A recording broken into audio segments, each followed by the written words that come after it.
আসসালামু আলাইকুম। vivo Y02 launch হওয়ার এক মাস পরে নিয়ে আসছি। অলমোস্ট সবাই কিন্তু এটা রিভিউ করে ফেলছে, বাট আমি এক মাস লেট। এটা কোনো ব্যাপার না, কারণ এটা কিন্তু লাস্ট এক মাস ধরে আমি ইউজ করছি অ্যান্ড ইউজার এক্সপিরিয়েন্স আমাকে কোন কোন বিষয়গুলো একদম ওয়াও করে দিছে অ্যান্ড কোন কোন বিষয়গুলো একদম নিচে নিয়ে আসছে, সব কিছু কিন্তু এক্সপ্লেন করবো আজকের এই একটা ভিডিওতে। অ্যান্ড এই ভিডিওটা যদি আপনি দেখেন তাহলে আর কোনো ধরনের ভিডিও দেখা লাগবে না যদি আপনি কিনতে চান এই ফোনটা। অ্যান্ড এটা হচ্ছে আমার নিউ ইউটিউব সেট আপ, এইটা নিয়ে আমি ভিডিওর লাস্টে কথা বলবো।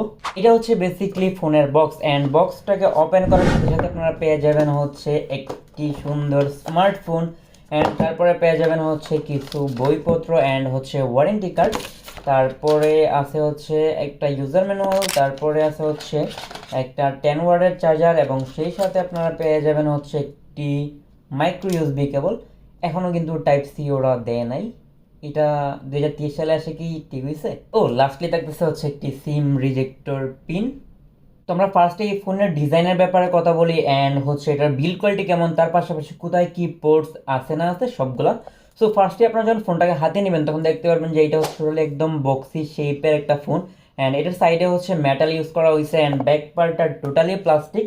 বাট এটা অনেকটা ডার্ক হওয়ার কারণে কিন্তু অনেক প্রিমিয়াম ফিল দেয়। তার পাশাপাশি হচ্ছে ক্যামেরা কাটআউটটা অনেক বেশি বড়, এবং তার মাঝে বড় একটি ক্যামেরা সেন্সর। আসলে ক্যামেরা সেন্সরটা বড় না, এটার ডিজাইনটা হচ্ছে সব থেকে বড়, বাট দেখতে অনেকটা ইউনিক মনে হয়। তো 10,000 টাকার ফোন বা 11,000 টাকার ফোন কিন্তু মনে হয় না। রাইট সাইড আসলে পেয়ে যাবেন হচ্ছে পাওয়ার বাটন, এবং তার উপরে পেয়ে যাবেন হচ্ছে volume up and down button. এবং যদি উপরের দিকে আসেন তাহলে পেয়ে যাবেন স্পিকার গ্রিল। এই জিনিসটা কিন্তু আমার কাছে অনেক বেশি ভালো লেগেছে, কারণ আমরা ফোনগুলো কিন্তু এইভাবে যখন ইউজ করি, কোনো ভিডিও টিডিও দেখি, তখন কিন্তু ডিরেক্ট সাউন্ডটা এখান থেকে এখানে আসতে পারে।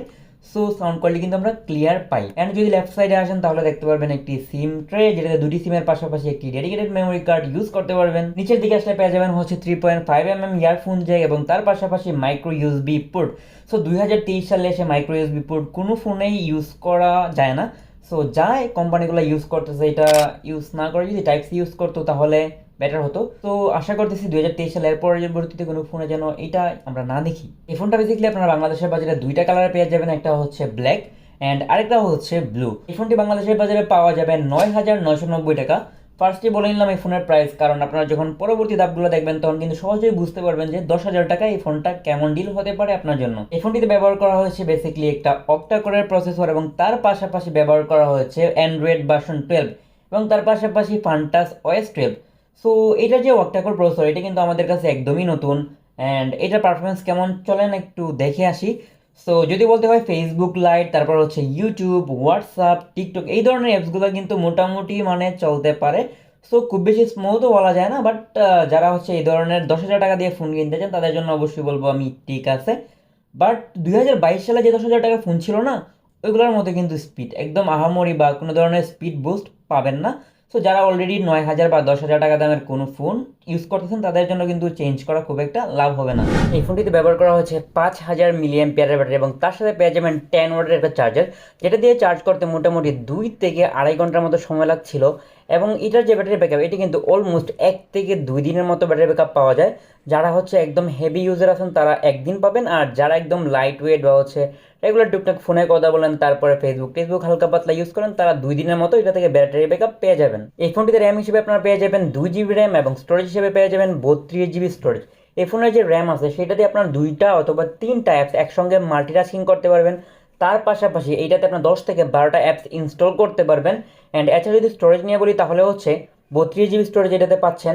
সেক্ষেত্রে বলা যায় যে আরও একটু বেটার যদি স্টোরেজ হতো, সেক্ষেত্রে আমরা আর একটু ভালো সার্ভিস পেতাম। অ্যান্ড আমরা যে কাজটা করতে পারি সেটা হচ্ছে 32 GB একটি এক্সটার্নাল মেমোরি কার্ড আমরা ইউজ করতে পারি এটার সাথে, অ্যান্ড সেটা অবশ্যই ব্র্যান্ডের হতে হবে। তাহলে কিন্তু আমরা এটা থেকে আরও বেশি বেটার একটা সার্ভিস পাবো। অ্যান্ড যে ছবিগুলো আমরা তুলবো, ছবি বা হচ্ছে ভিডিও বা হচ্ছে যেগুলো ডাটা থাকে, ওইগুলোকে আমরা সিম্পলি হচ্ছে মেমোরিতে রেখে দিব, আর এটার অপারেটিং সিস্টেমের যে ফাইলগুলো আছে সেইগুলো নর্মালি আপনার হচ্ছে স্টোরেজে থাকবে। সো তখন কিন্তু এটা থেকে আমরা বেটার একটা সার্ভিস পাবো। লাস্টলি আসে হচ্ছে এই ফোনের ক্যামেরা। এই ফোনের ব্যাক সাইড আপনারা পেয়ে যাবেন হচ্ছে একটা সিঙ্গেল ক্যামেরা, অ্যান্ড হচ্ছে একটা ফ্ল্যাশ লাইট, অ্যান্ড হচ্ছে বড় একটা ক্যামেরা মাউন্ট। এই ফোনটার পেছনের দিক দিয়ে থাকতেছে হচ্ছে 8 মেগাপিক্সেলের একটা ক্যামেরা, যেটার কোয়ালিটি আমি বলবো ডিসেন্ট ছিল। সো মোটামুটি আহামরি তেমন ভালো না। এটার কিছু ছবির স্যাম্পল আপনাদেরকে দিয়ে দিব, আপনারা দেখবেন। অ্যান্ড এটার ফ্রন্টের দিকে আসলে পেয়ে যাবেন হচ্ছে বেসিক্যালি 5 মেগাপিক্সেলের একটি সেলফি ক্যামেরা, যেটার কোয়ালিটিও নর্মালি ছিল। সো 10,000 টাকা দামের ফোনে কিন্তু খুব বেশি একটা নজর দেওয়া হয় না ক্যামেরাতে, সো পারফরমেন্সের দিকে বেশি ফোকাস। তো এবার যদি আমরা কথা বলি এই ফোনটা কারা কিনবেন, তাহলে হচ্ছে যাদের একটা ফোন অলরেডি আছে অ্যান্ড যারা সেকেন্ডারি ফোন হিসেবে ইউজ করতে চান তারা এটা কিনতে পারেন। পাশাপাশি হচ্ছে যারা ক্লাস 6 থেকে 10 পর্যন্ত পড়ালেখা করেন তাদের জন্য এটা বেস্ট। তার পাশাপাশি হচ্ছে যারা একটু বয়স্ক আছেন তারাও চাইলে এই ফোনটা ইউজ করতে পারেন খুব ইজিলি, অ্যান্ড ফোনে কথা বলা তো একদম স্মুথলি বলা যায়, সো এটা নিয়ে কোনো প্যারা খাবেন না। সো যেগুলো টুকটাক নর্মাল জিনিসপত্র প্রয়োজন ছিল সবগুলাই ছিল এটাতে। অ্যান্ড আমার কাছে ভালো লাগে নাই পার্সোনালি হচ্ছে এটাতে মাইক্রো ইউএসবি কেবল, এটা ভালো লাগে নাই। আর হচ্ছে তেমন কোনো কিছু আমরা আপগ্রেড পাচ্ছি না 2021-22 থেকে। সো পুরাতন একটা ফোনই বলা যায়।